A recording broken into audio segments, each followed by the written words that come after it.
Olá, estudante! Tudo bem com você? Estamos aqui para a nossa primeira videoaula da nossa primeira trilha de aprendizagem, da disciplina de vocábulo do semestre 2020.2 do curso de Letras da Universidade Federal de Pernambuco. Nesta e na próxima semana, ou nesta e na próxima trilha de aprendizagem, nós vamos trabalhar conceitos introdutórios importantes para nos situar na abordagem aqui proposta para se analisar os fenômenos linguísticos no nível morfológico.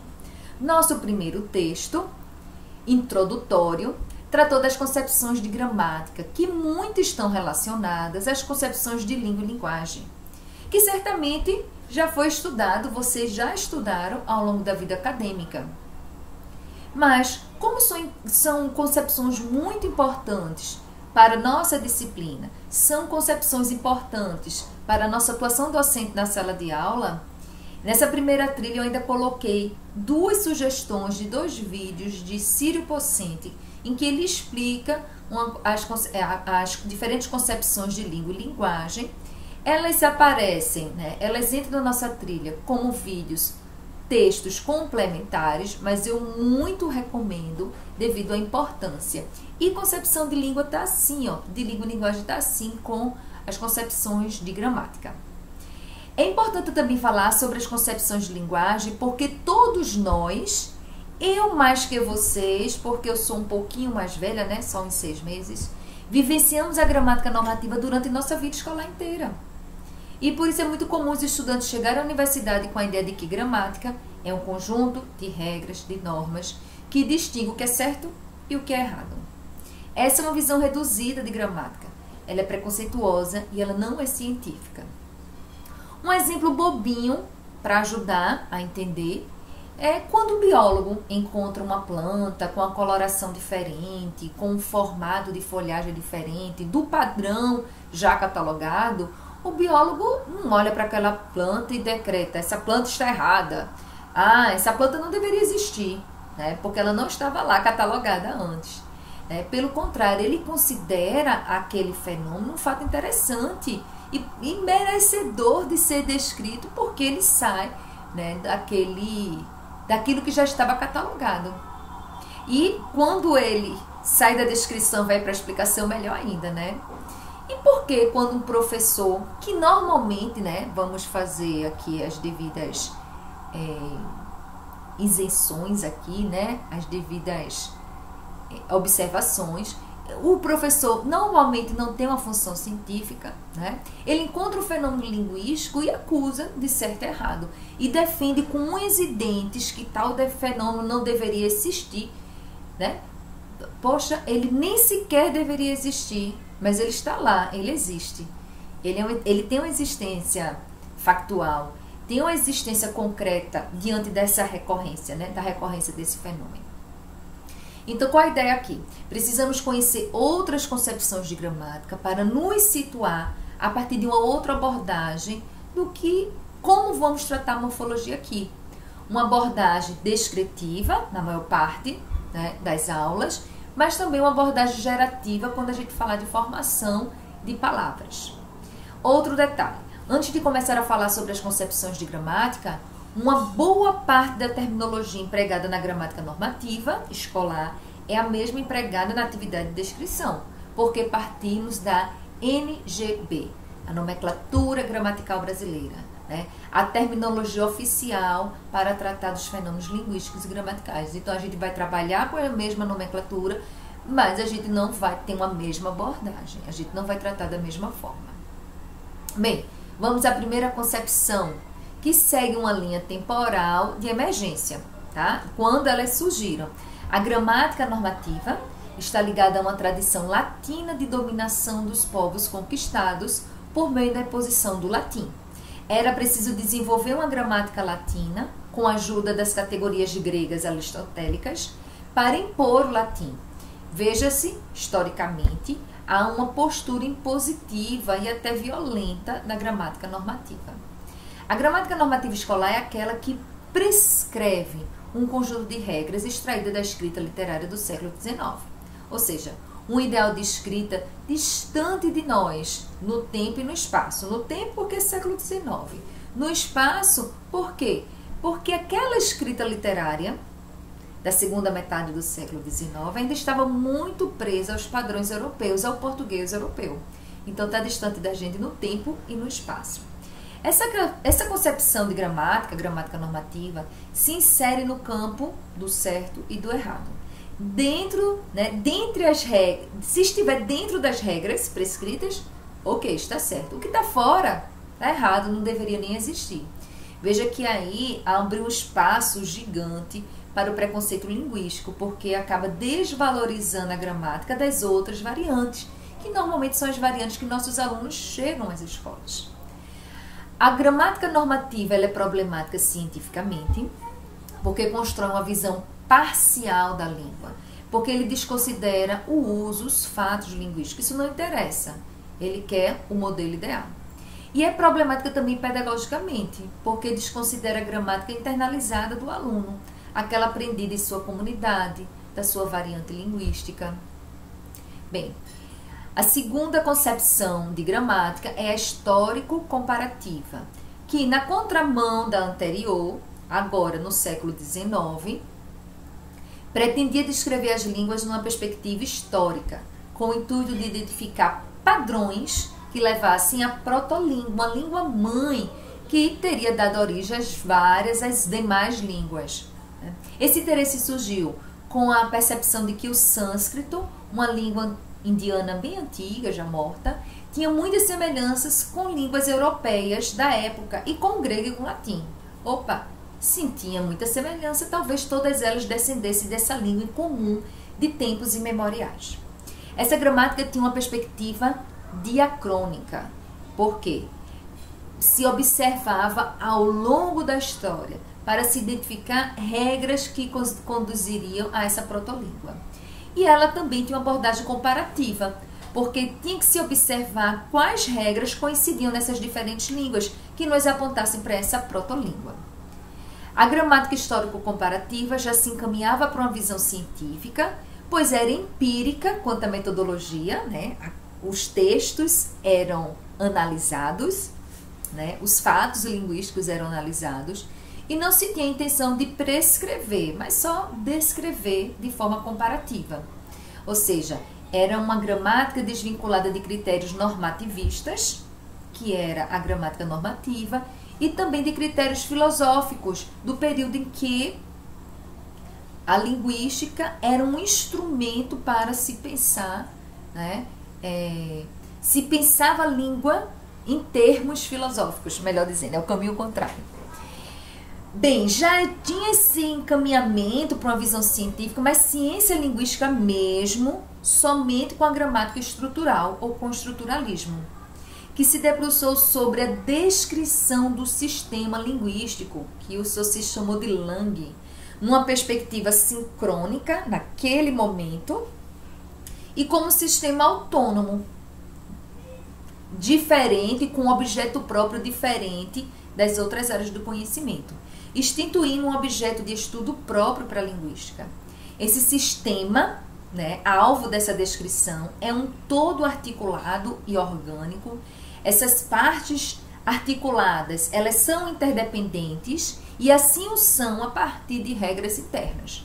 Veja, é tudo interno, é dentro, é sistema, tá? Desvinculado de outros sistemas sociais, filosóficos e tal.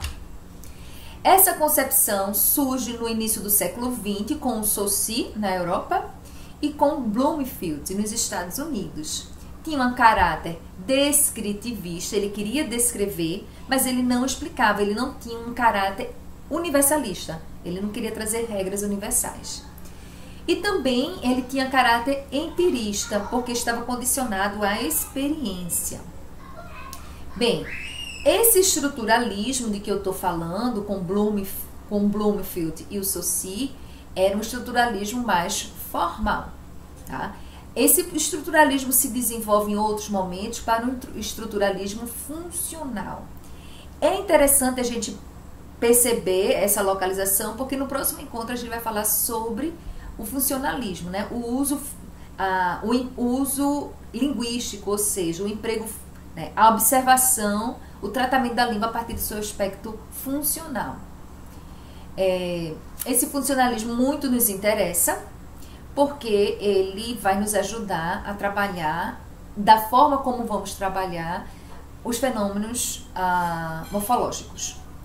Bem, a próxima concepção de gramática é a concepção gerativa, que surge com a tese do Chomsky na década de 50, lá nos Estados Unidos. Essa tese do Chomsky surge como uma reação ao mecanicismo behaviorista, que a gente encontra lá no Bloomfield, tá? Então, como é que estaria esse mecanicismo behaviorista acontecer da seguinte forma? A linguagem era considerada naquele momento como um comportamento condicionado socialmente. E aí vem Chomsky dizer, não, a linguagem não é um comportamento condicionado socialmente, né? Ou seja, a linguagem não é um sistema de hábitos observado externamente porque é resultado de estímulos externos, mas sim, para Chomsky, a linguagem está relacionada à estrutura biológica, uma competência constituída biologicamente, tal como um chip que todo mundo tem, e que por isso que todo mundo consegue aprender uma dada língua. Esse chip aí é o que ele chama de gramática universal.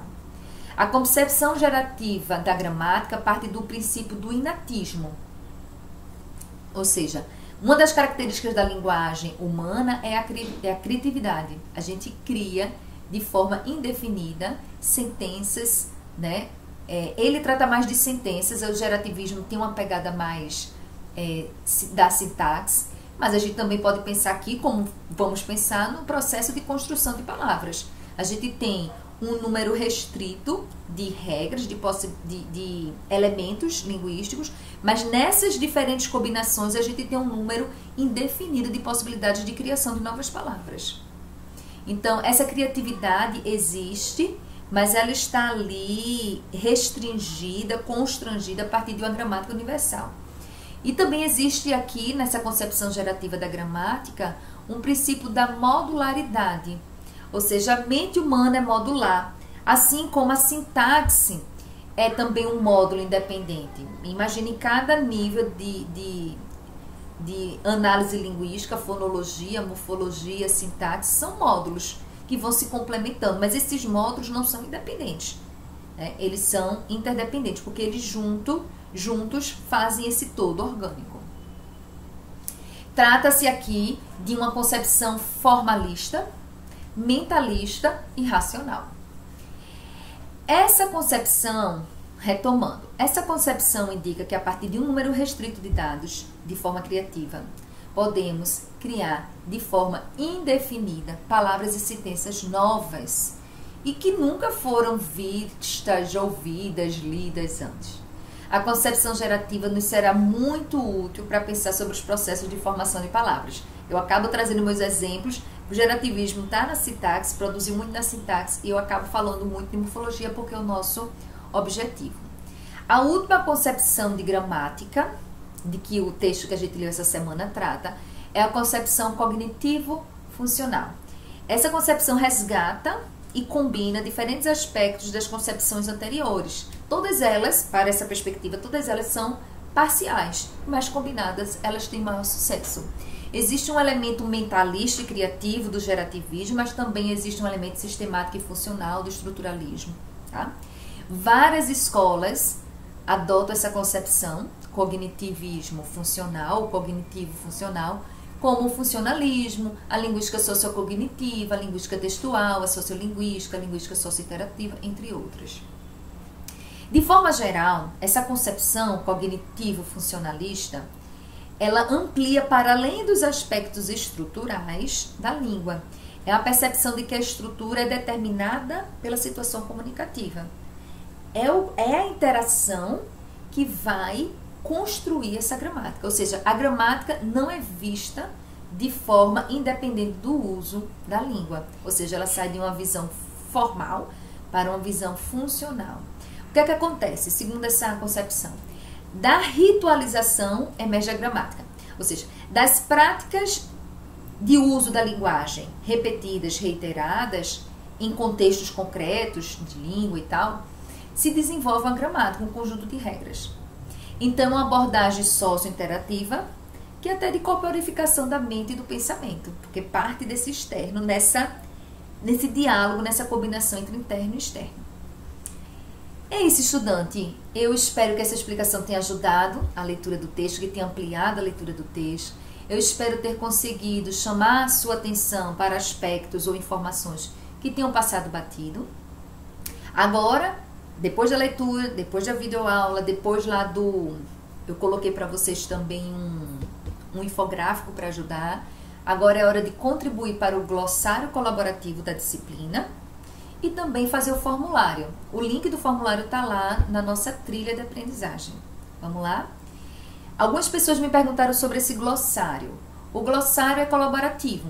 Sabe aquelas expressões, aqueles termos, aqueles conceitos importantes? Vocês vão coletar isso dos textos e vão registrar nesse glossário. Imagine um Wikipedia.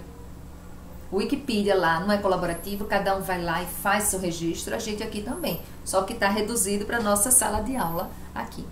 Então, essas palavras, conceitos, termos, expressões interessantes, relevantes para a nossa disciplina, registra lá no glossário. Como é que a gente registra?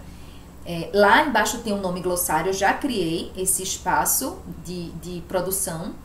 Vocês, quando entrar, vai aparecer a opção de colocar uma palavra, acrescentar uma palavra. No título é a palavra ou expressão e no corpo do texto a explicação. Provavelmente fica registrado no nome de vocês, mas também vocês podem registrar no finalzinho da explicação com o nome de vocês entre parênteses. A palavra ou expressão que eu queria registrar já estava lá registrada, tá? E aí fica para a próxima, na próxima você contribui. Eu não sei se o AVA, ele permite que a gente edite o texto do colega. Se for, perfeito, porque mesmo aquela palavra, aquele termo que já foi registrado e explicado, eu posso entrar e contribuir, ampliar, dar exemplos, né? Enfim, melhorar aquele conceito. E aí, se isso for possível, você pode acrescentar o seu nome entre parênteses no finalzinho da explicação. Tá bem? É isso, gente. Bons estudos e até a próxima aula.